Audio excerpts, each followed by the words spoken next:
I would love for you to tell us why we are here, and just like me, being one of the first times that you heard about the Lost Species Day. Yeah, of course. Yeah, so please tell us a little bit more about this. So, Toronto Climate Save approached me about Lost Species Day because it was brought to their attention first, and then it kind of trickled along. I read about it. There's a website, and so last week when we had to reschedule the event, it was Lost Species Day. Mm-hmm. And Lost Species Day is a day to recognize the species that have gone extinct completely from the planet. And when you kind of dig a little bit further, many of those species, all of those species are gone because of human beings. Mm-hmm. Something we've done, either by hunting them or taking away their homes. Mm-hmm. There's lots of things that we've done just by our small little actions that create a ripple effect. And a lot of these species depend on other species to survive. To survive, exactly. And there's an interdependence that this year they wanted to kind of highlight, which is that species of plants that have disappeared will affect species of animals. Absolutely. And so forth, right? Like the ecosystem. 100%. So today we're just going to recognize Lost Species Day. We're going to talk a little bit about Lost Species Day. We're going to do a minute of silence to remember the lost species and honor the lost species that we made disappear. Mm-hmm, mm-hmm. And then we have like a little call to action that we're going to do as well that we'll talk about to kind of help other people, like regular run-of-the-mill people that are maybe not vegan, to think about how our actions create a ripple effect that eventually wipe out entire species that we need for the survival of the planet. 100%. So would you, I was told, or from, if I remember correctly, there's still a number of species daily that are extinct because of our actions and because of humans. Yes, and there are all over the world it's happening where certain species are disappearing from their maps. Yeah. And maybe those species are around in a different part of the world, but even here in Canada, there's lots of species that we've eliminated simply by over-hunting them or introducing other species into their habitat. Mm-hmm. That's another huge thing that we've done that destroys other species, right? By introducing a certain fish because we didn't want to keep it as a pet anymore, or a turtle. We release it in High Park is a really perfect example. Red-eared sliders have taken over these ponds. They are not indigenous to Ontario. They're from Florida. Wow. They're somewhere from the south, and you'll see them breeding here. They've adapted to our conditions, and that throws off the whole balance, right? They eat things that the other species that were originally here were meant to eat. Yeah. Right? And it just throws the whole thing off. So 100%. Absolutely, there's lots of species all over the world that are just disappearing.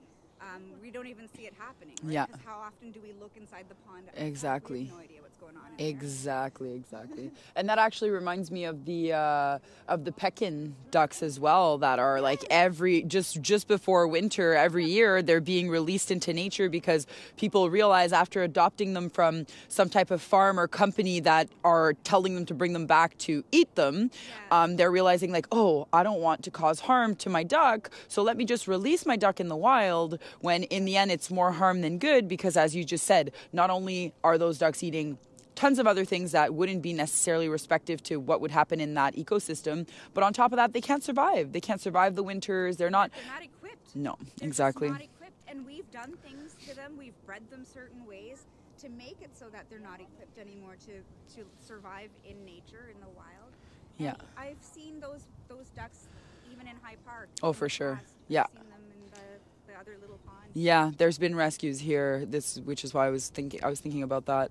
But yeah, so, and like you said, so not only on the daily are there species still missing, but how many thousands of species have already gone extinct because of us, right? In the past decade, 467 species have become extinct. Yeah. No, there's tons of species that are disappeared, and there's species that are on the brink as well. Yeah, answer. Yeah, I get it. For sure, they need to come to the protest. ANSA, for real. Hello.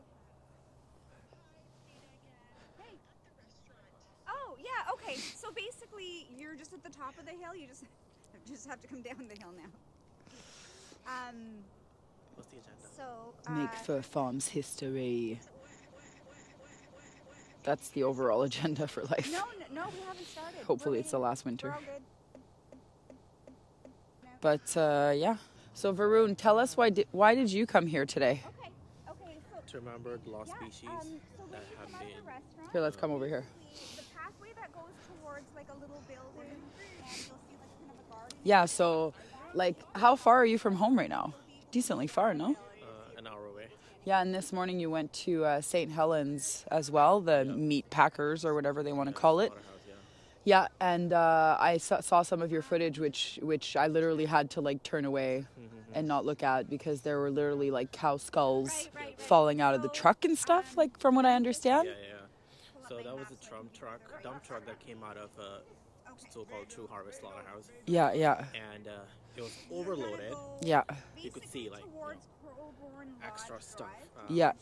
So the trucker, he wanted to get rid of that extra stuff. Yeah. So he moved his truck back and forth really fast. Yeah. to get rid of it. So the skull, Just dropped fell out. on the ground, the sidewalk. Wow. That was a full skull. You could see teeth. I know, I saw in the eyes. I saw the eye. Honestly, the terrified look in the eyes still is what just, like, you could see, like, there's no more skin on the skull. It's like bone with maybe a little bit of skin, whatever. But, like, the terrified look on the eyes, Varun, I'm telling you, it's going to haunt me for days. Yeah, and the truck was full of, like, you could see, like, stomach hanging out. There was skulls, you could see intestines and like, bloody body parts. And these cows were murdered this morning. Yeah. They came from some farm and they were brutally killed. Yeah. And it's like it's considered so normal in the city. And but the thing is that people don't see that one street. Not a lot of people use that street. But if you go there, you can see what's going on. You can see we saw the dead body parts. We saw skulls, the intestines, the stomach and things like that. Yeah. And then we saw live animals also. I Oh, saw wow. a video of a cow with that nose ring. Wow.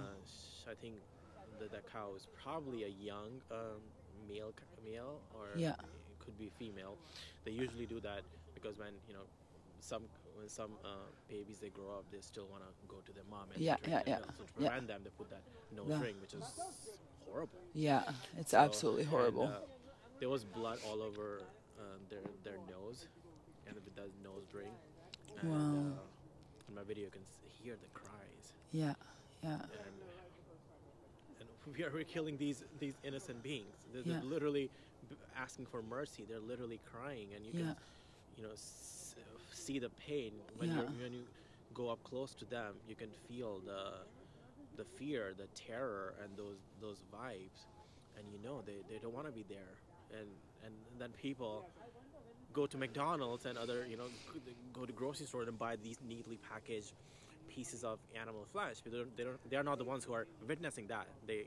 People stay in their comfort, which is why it's super important to be out there, get closer, be a witness, and try to help.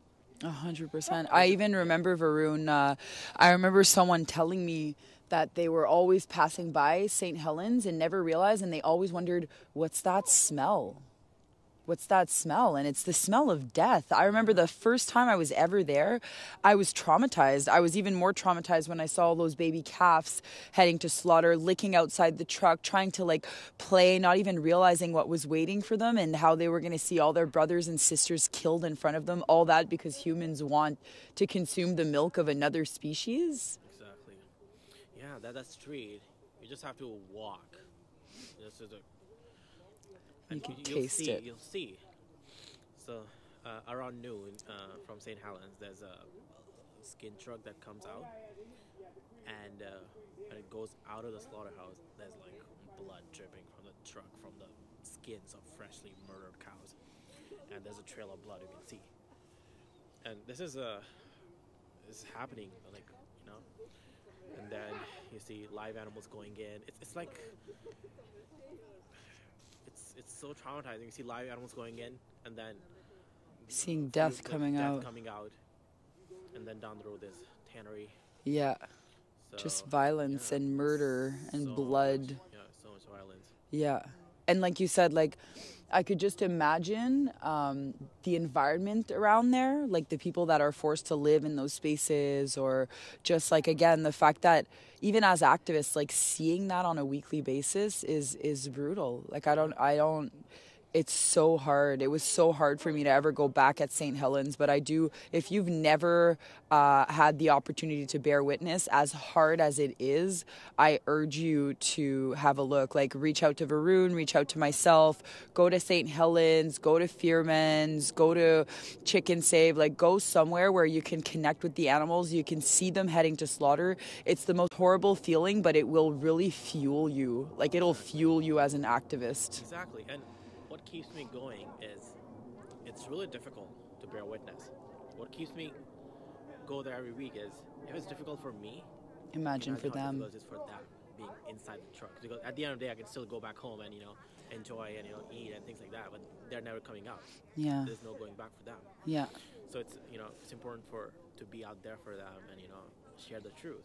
Because if more people saw that, they would definitely consider Going vegan. 100%. And I think that's one of the things I saw an activist not too long ago on Facebook share, like, please encourage each other as activists, even if activists are like, how do you feel about activists posting about images that are really hard to see, right? And for myself as an activist, I prefer not to see those images because I already don't contribute. But I'll follow my friends. I'll mute them, just so that I don't have to be exposed to that on a daily basis because I feel like I'm already traumatized enough. But as you said, like, it's so important. It's so important. And we have to be able to encourage each other. We have to be able to connect and look in the eye of these animals and just know that we're doing everything that we can in our power so that it doesn't keep happening and that this violence doesn't keep being perpetuated, right? Exactly. Yeah, the reason it's important, to share it on social media is Coco, what's up, Coco? How you doing? Hey, Scott. Good. Okay, let me just finish this real quick, but go around and say hey to everyone. Sorav is right behind here. We've got Pia over there somewhere, that's organizer. Okay, continue. Sorry. So the reason it's so important to share it on social media is because even a lot of vegans have a lot of non-vegan friends. Yes. Right. So when you share it in your stories, on your feed, all these people will see it. Mm-hmm. So, and why should they not see it when they're contributing to it? Exactly. So it's not necessarily for us to understand if people want to mute, but we also need to think about, if we're sharing it, if you're sharing it in your stories, you can see who all have seen it. It's true. So that's the way, of knowing how much, impact you're creating. And sometimes you have like lots of non-vegans friends, which I encourage vegans to be friends with non-vegans, have them on social media. So they'll learn about what's happening to these animals. 100%. And I just want to add on that because I've noticed just recently by looking through my insights that hashtags are really important. Like, the more you're able to use the proper hashtags per post, the more people that are not already followers, that are not already vegans, are going to be seeing that account, right? Like, those people are going to see what you're posting and then be able to have some type of information or education. So I think, to add on to what you just said, the importance of sharing that, posting that so that non-vegans can see and make the necessary changes, or at least, plant that seed and use the right hashtags. Absolutely. Because with hashtags, it's like, if you check your analytics of each post, Mm-hmm. it allows you to see how many people it reached through hashtags. Mm-hmm, mm-hmm, mm-hmm. And people can actually follow hashtags. So if you're using, say, hashtag, say, animals, mm-hmm. millions of people are That's too much. That's too much. So that's another thing too, is try to choose hashtags that have under 500,000 followers. Mm-hmm.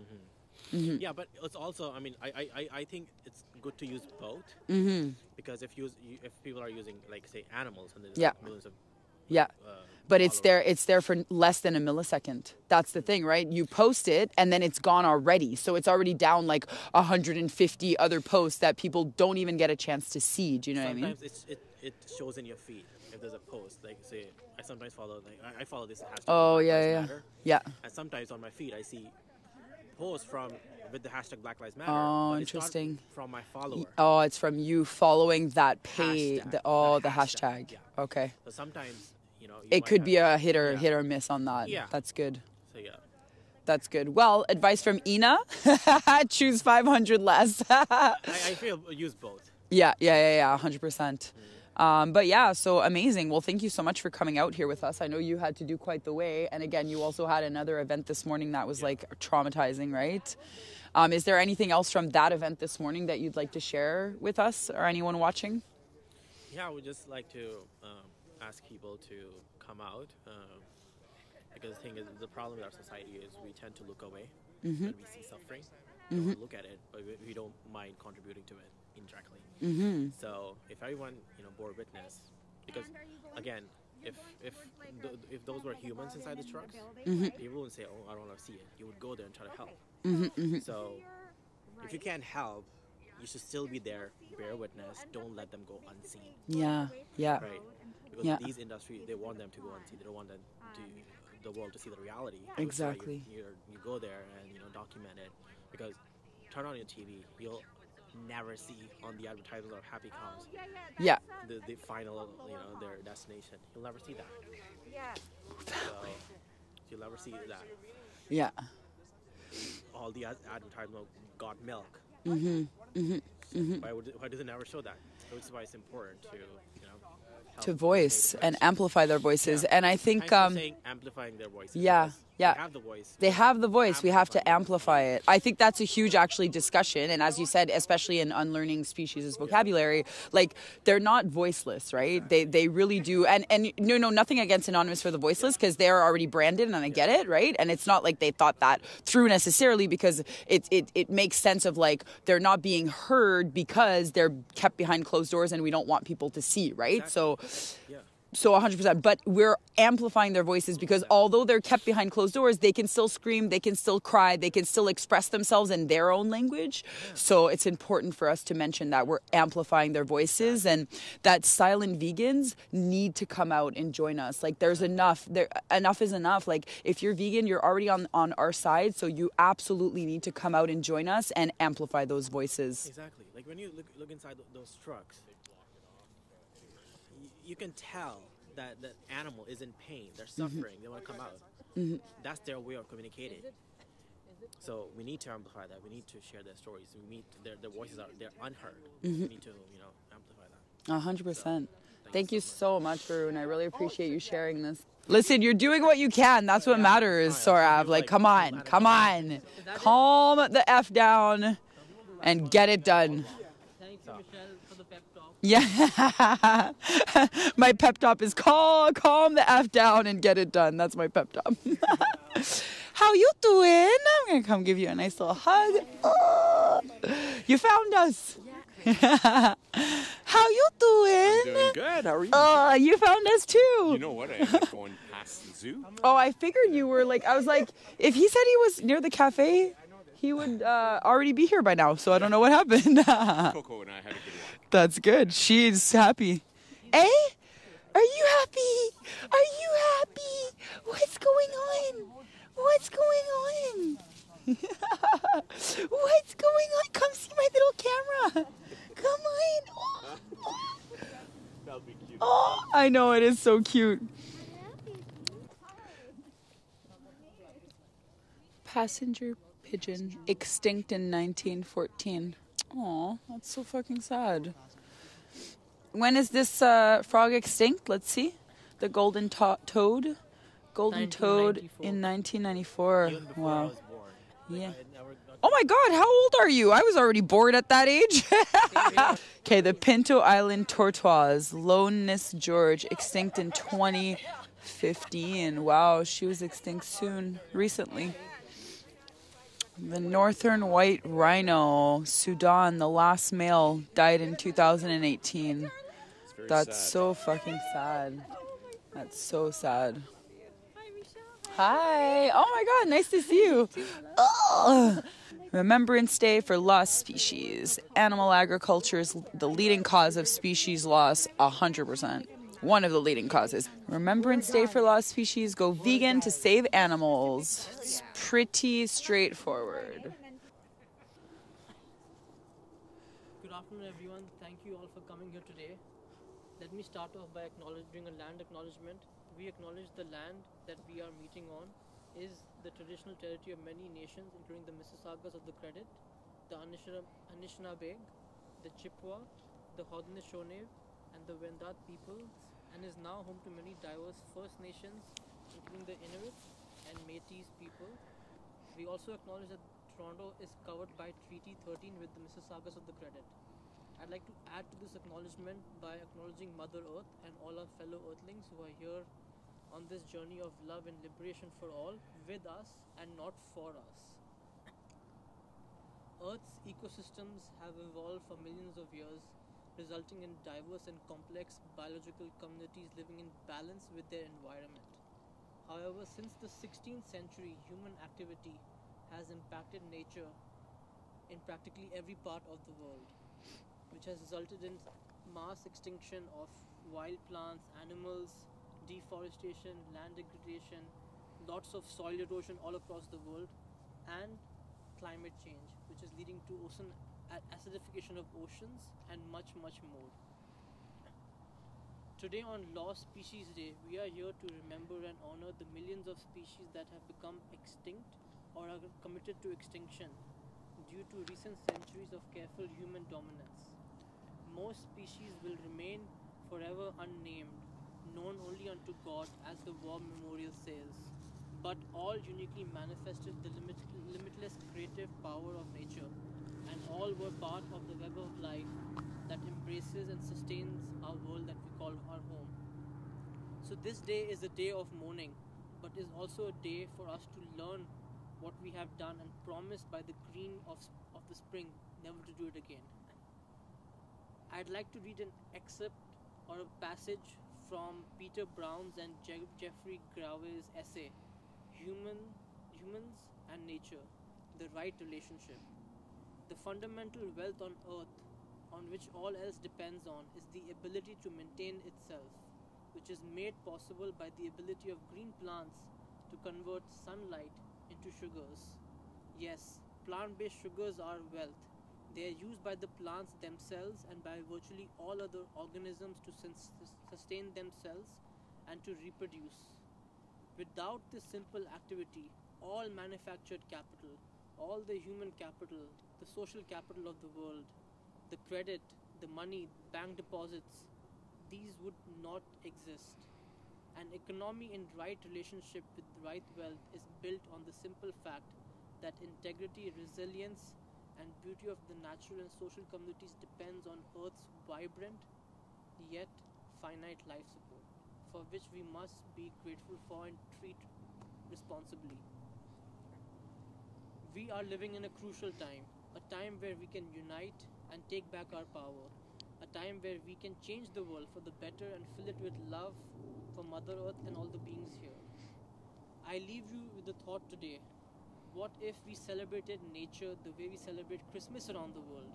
Planting trees, visiting seed markets, natural history museums, gazing the stars, exploring nature areas close to your house or far from your house, bringing lights to our oceans and mountains, and celebrating natural diversity and our fellow earthlings, instead of buying presents that end up in full cardboard boxes and drawers, shipping from across the world and extracting valuable resources from Earth. What if we celebrated nature the way we celebrate Christmas from around the world? Thank you all. Namaste. Thank you. Woo! I'd like to invite Dina to say a few words now. Hi. So yes, my message today in this beautiful natural setting of High Park in Toronto is about the humble ladybug. So some of us might have noticed in our summers that there's a different species that's flying into our homes or landing on us, or we see in our gardens.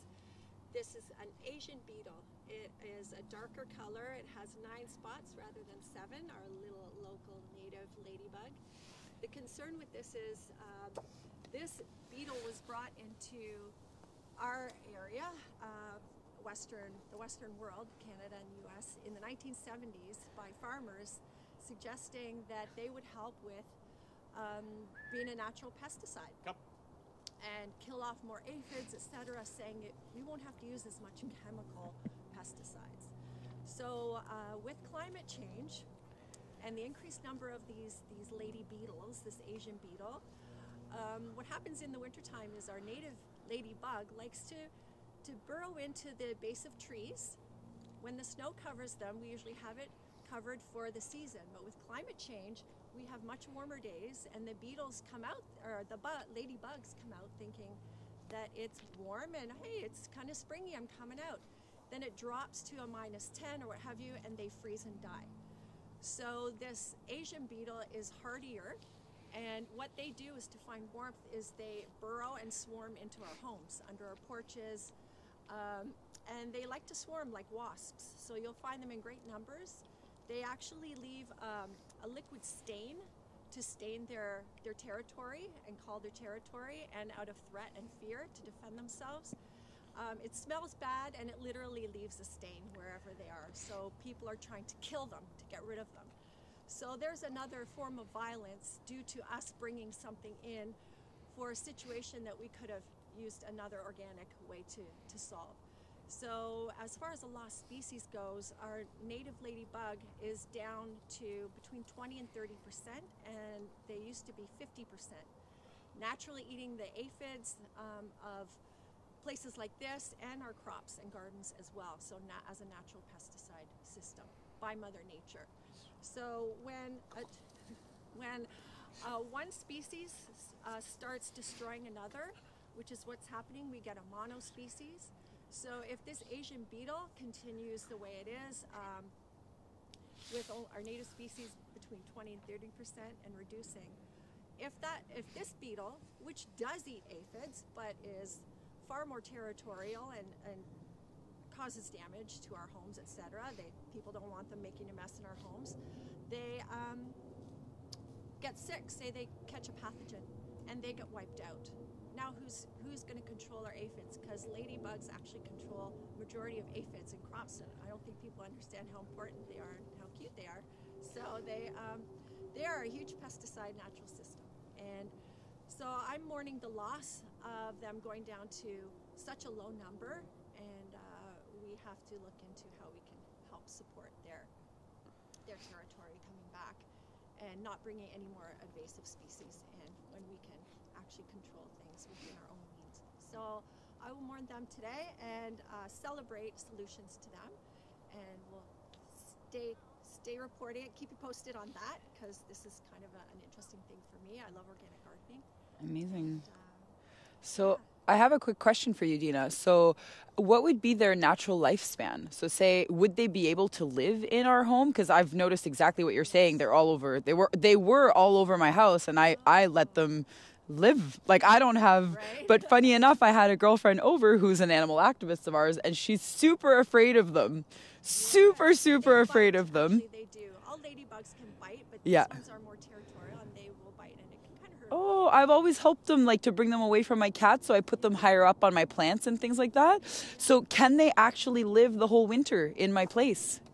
They go there intentionally to stay warm, so they would. Yeah, interesting. So here's another thing, like culling deer, because the wolves are being killed because we have livestock taking over their area. It's just another, cycle of violence that we've created. Caused. Yeah. So let's look into our natural pesticide solutions. They've been here with us forever. Mm-hmm. It might have been a ploy in order to wipe out all our native ladybugs, so they could actually have to use chemical pesticides. Yeah. Oh, gee.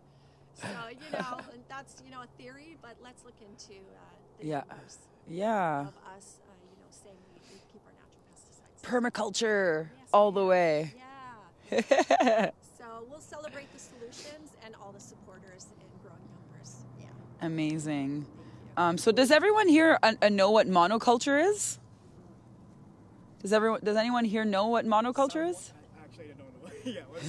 Okay, so basically monoculture is what we've done to our planet in the sense that for food supply, we've like done things like soy or corn, or we've bred certain foods into existence, certain types of food that are, you know, maybe more, that are stronger, that are easier to grow, but we've done that in everything. And to the extent of like the same way that we grow food to feed what people would call livestock, right? The soy, the corns, like that's monoculture. That means that they have shaven down entire forests, they have taken entire spaces, and they're growing the same species. So the same thing, which will be, say for example, it's all corn, and you've got miles and miles of corn. Well, guess what's going to happen? Very close to what Dina was saying is it's going to attract a certain type of species that's going to want to eat the corn, that's supposed to natively eat the corn, but it's not natural that we have miles and miles of corn in the same space. So then what ends up happening? Then companies like Monsanto come in and they actually put pesticides and herbicides in the seed itself. And then the seed itself contains the chemicals. It grows, it kills whatever's trying to eat it. And then on top of that, it kills the soil, it kills everything. So monoculture is like one of the worst things that have ever happened to our environment. And that's one of the reasons why it's killing off so many species as well. So it's actually a huge contributing factor.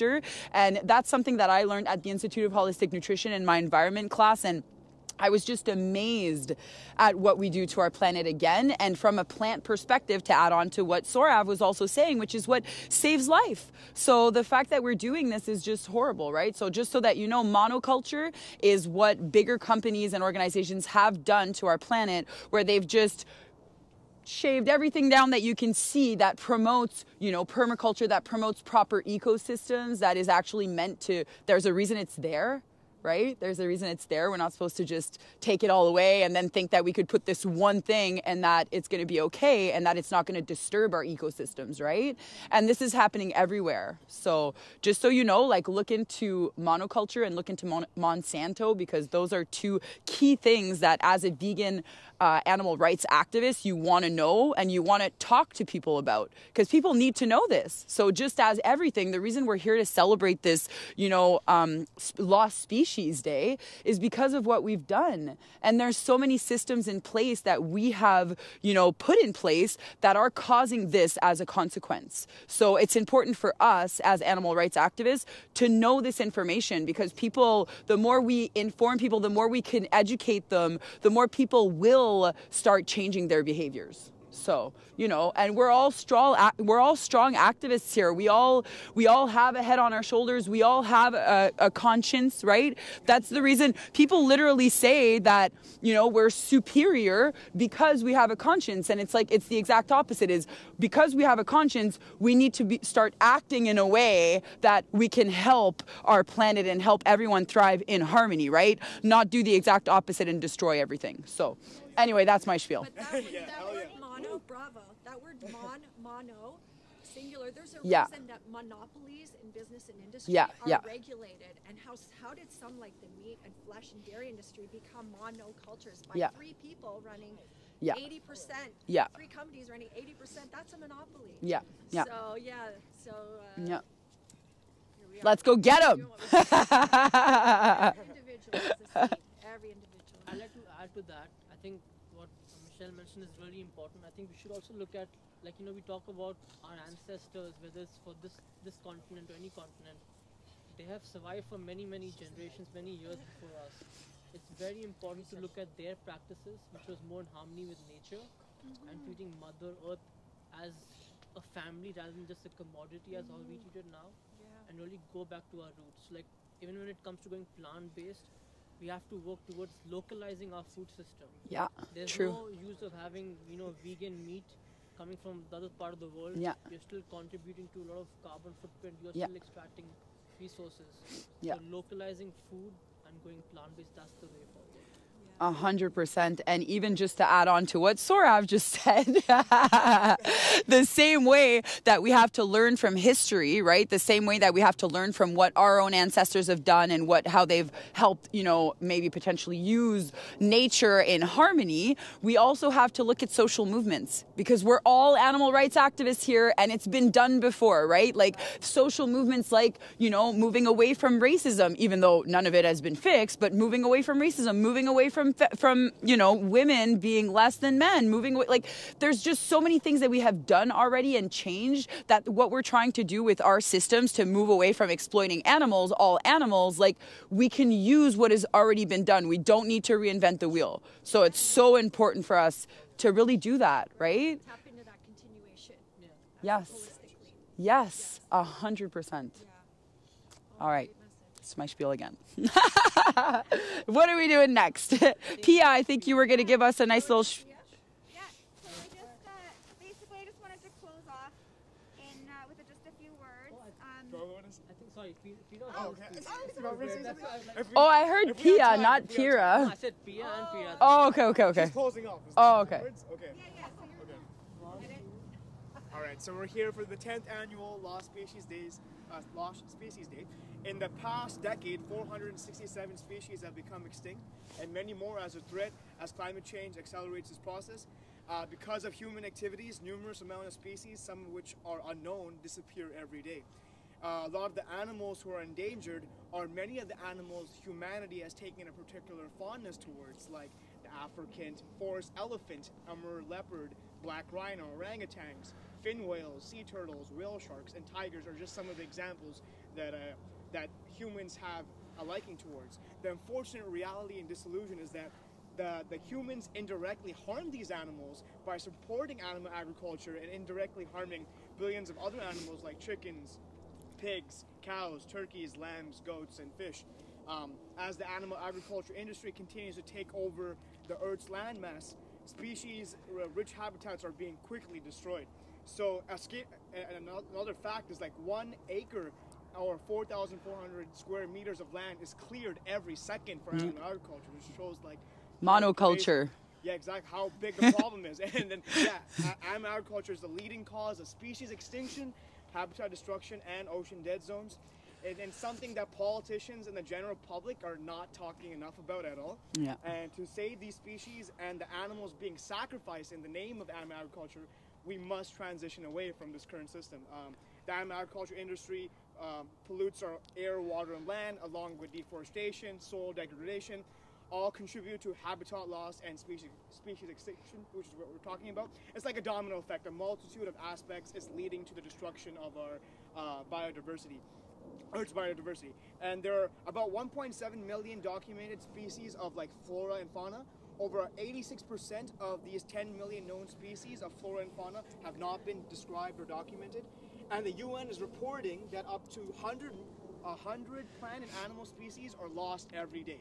So this all comes back to animal agriculture kind of driving this towards. So even though the people at the top have a lot of power, we citizens, we have more power than we think. We must continue to pressure these officials and to move away from this deadly system and make healthier plant-based food choices. This will greatly help stop and reverse the destruction to the planet and animals alike.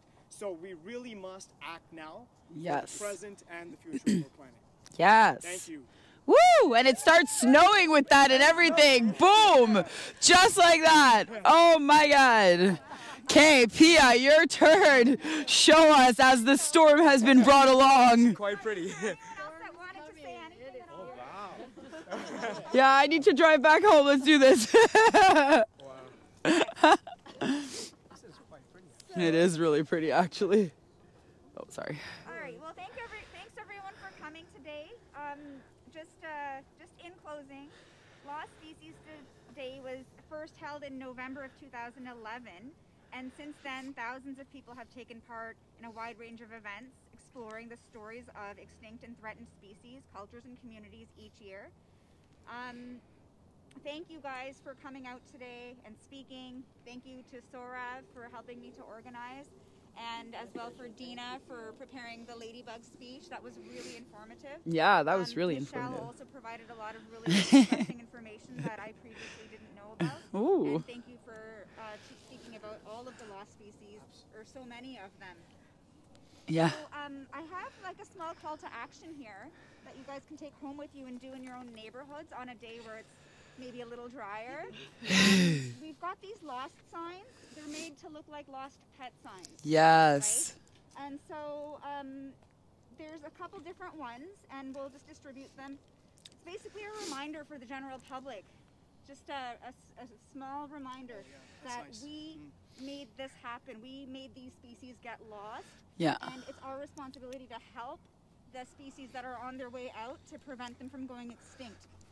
Okay, so the first picture there, let me just scroll here. I also have similar signs like that, but they're from the chicken and the cow and the pig industry, where it's basically with little tabs at the bottom. So it says lost, and then it has the, I forget what specific website it has. No, it has a website. I've seen a dairy one. Earthlings. It's Earthlings. Yeah, it gives the Earthlings one, so people could actually just take it as if it was a phone number, and educate themselves with the doc. I think that's pretty cool. I have the copies. There's a QR code on these. Yes, that's good. So that QR code will take people to the plant-based treaty. And Oh, they can that's read good. about the plant-based treaty, That's really good. right? That's really good, Yeah. They can start by learning how to become plant-based. Yeah. To start with, right? Yeah, yeah. So this is actually an ancestor. It's called the Eurasian Oroc, and it's an ancestor of the modern-day cattle, what we would think of as cows. It was a large wild ox that once ranged across the basically Europe, Siberia, Central Asia, and they were known for their aggressive temperaments and were battled for sport in ancient Roman arenas. As a game animal, these aurochs were hunted excessively and gradually became locally extinct. And then in 1564, gamekeepers had recorded only 38 animals in a royal survey. They were actually at one point reserved for only royalty to hunt. Oh no, that's so funny. Of course, she wouldn't be able to get the squirrels. The last one was a female, and she died in Poland in 1627 from natural causes. That was the last of this animal. Oh wow. Okay. That's scary. Yeah. So, anyhow, this is just one. There's a few other ones. We've got the dodo. Oh, the dodo. Is that New Zealand? Oh, no, wait. Basically, we Oh, hunted Mauritius into Island. extinction. If anyone didn't know that, we all know We about the hunted dodo. into About extinction? the dodo I don't know how it. has become extinct. Oh wow. The reason the dodo became extinct is because they were flightless, ground nesting birds, and they lived on an island called Mauritius. Yeah, In Mauritius. the Indian Ocean. Oh, wow. And they're larger than turkeys. They weighed about 23 kilograms and had blue-gray plumage and a large head. They were discovered in 1507 by sailors, and they quickly decimated the dodo population as an easy source of fresh meat for their voyages. And then later, monkeys, pigs, and rats were also introduced to the island, which proved catastrophic to the languishing birds as the mammals feasted on the vulnerable eggs. So the last dodo was killed in 1681. Wow. That was a long time. That's so We sad. literally took an entire species and ate them until they were all gone. That's ridiculous. Yeah. So shit. this is another one here. This is Thank called you. the passenger pigeon. This is another. Look at how beautiful this bird is. Oh man. Okay, the That is passenger pigeon beautiful, was yeah. hunted to extinction in the early 1900s. Billions of these birds once inhabited It's a eastern beautiful creature. North America and were similar in appearance to the mourning dove. As American settlers pressed westward, passenger pigeons were slaughtered by the million yearly for their meat and shipped by railway carloads for sale in city markets. Hunters often raided their nesting grounds and annihilated entire colonies in a single breeding season. From 1870, the decline of the species became precipitous, and some unsuccessful attempts made to breed the birds in captivity. The last known passenger pigeon, named Martha, died on September 1st, 1914, in the Cincinnati Zoo in Ohio. So that's sad. pretty sad too. That's There were so many of them. I even read online that they were known to darken the whole sky with their flight. That's how many there were. Wow. All right, so this one here is another one. Oh, This is is called that the Great Elk, Is and it kind of penguin? looks like a little bit like a penguin. That's what I thought, yeah. This also was a Oh, flightless gosh. bird, flightless seabird that bred in colonies on the Rocky Islands in the North Atlantic, Hunted by humans. the Faroe Islands, Of course. Iceland, and Funk Island off Newfoundland. The birds are approximately 75 centimeters long and had short wings, which were used for underwater swimming. Utterly defenseless, the great auks were killed by rapacious hunters for food and bait, particularly in the early 1800s. Enormous numbers were captured by sailors who often drove the birds at planks and slaughtered them on their way into the hold of a vessel. The last known specimens were killed in June of 1844 in Iceland for a museum collection. Wow. That's what we did to those birds. And I think I've got one more. This one here is called the Steller's sea cow. Oh, man. Okay. Sea cow. Sea cow. Wow. Okay, so this was discovered in 1741. Sellers sea cows once inhabited the near-shore areas of the Commodore Islands in the Bering Sea. They reached a length of 9 to 10 meters, over 30 feet, and weighed around 10 metric tons. These massive, docile animals floated at the surface of coastal waters, but unfortunately had little ability to submerge. This made them easy targets for the harpoons of sea hunters, who prized them as a source of meat on long sea journeys. Killing was often wasteful, and the species was exterminated by 1768, less than 30 years after it's been discovered. Oh my gosh. Wow. Less than 30 years Yeah, after we they had discovered it, they killed all discovered the it, and then within 30 years, they were all gone. humans And are a then this is disease. the last one. Yeah. Okay, so We're the only species on this planet that if we went extinct, the planet Earth would would prosper. thrive. Most of it, Right? yeah. Absolutely. I think so. I would agree. So Yeah. our last one here is the woolly mammoth. Oh, man. Thanks to a Majestic number of creature. well-preserved frozen carcasses in Siberia, the woolly mammoth is the best known of all mammoth species. These massive animals died around 7,500 years ago at the end of the last ice age. While climate change definitely played a significant role in their extinction, recent studies suggest that humans have also been a driving force in their demise, or at least the final cause. Extensive hunting and the stresses of a warming climate are a lethal combination, and it seems that even the mighty mammoth could not withstand the human appetite in a changing world. Yeah. Exactly. So that's so all of our sad. species. Wow. Thank you guys all for coming today. Yes. We have these if anyone wants to take some and put them up in their neighborhood. I would love some. I think that it's like a simple way to get the public's attention and get thinking about stuff like this, because it's pretty heavy. Yeah. All of these species. Yeah. Like literally because of humans. Yeah. Yeah. Our And behaviors. like most things, people don't even think about it. Like people, Yeah. like you said, people don't think about it unless they're being shown. So Yes. we have to amplify the Well, we do voices. so much. Like I didn't know this. I just learned it this year. Those false spider webs that people use at Halloween to decorate their yard and stuff, they're bad for wildlife, and animals get caught and tangled in them. Wow. Yeah, and you know, we don't think about these things. Yeah. People just are like, oh, it's Halloween, let's put this stuff up. Yeah. But if we educate people and let them know, like, please just use that inside your home. Yeah, or yeah, please yeah. Take it down Yeah. right away. Yeah, or just don't use it because it's waste. It's Why? Why do we just, like, what a wasteful thing, and then we just disregard it after, like, a weekend. Woohoo! Like, what's the point? That still have it. I know, You know? I know. Anyway, next year I'm gonna make up little signs from Chicken Save that we can stick in people's mailboxes or even give to them. Ooh, like that. Let them know that just a heads up, this is really bad for the environment. Yeah, yeah, yeah. Smart. You know, cultural events, we could definitely do that before. Yeah. Yeah, Yeah, do so it in help people advance. change Yeah, their habits. yeah, Learned yeah. about it this season, so I thought, okay, next year Yeah. we'll just make little Yeah. leaflets and New Year's informative. Eve, I mean, if there's anything that any of us think of for the next major holiday Yeah. or Yeah. in Yeah, yeah, general, yeah. something Yeah, that we all a lot of the could do. decorations people buy are so wasteful. Yeah. I And know. the tinsel. Everything like Dollar that. store. I've seen All the people- commercial events drive me crazy. It's just a People money. hang tinsel on the trees on my street. Yeah. She's like, oh, I'm being recorded. On literally tinsel hanging on our Yeah, trees down yeah. the street. I know. It's So the ridiculous. birds can choke on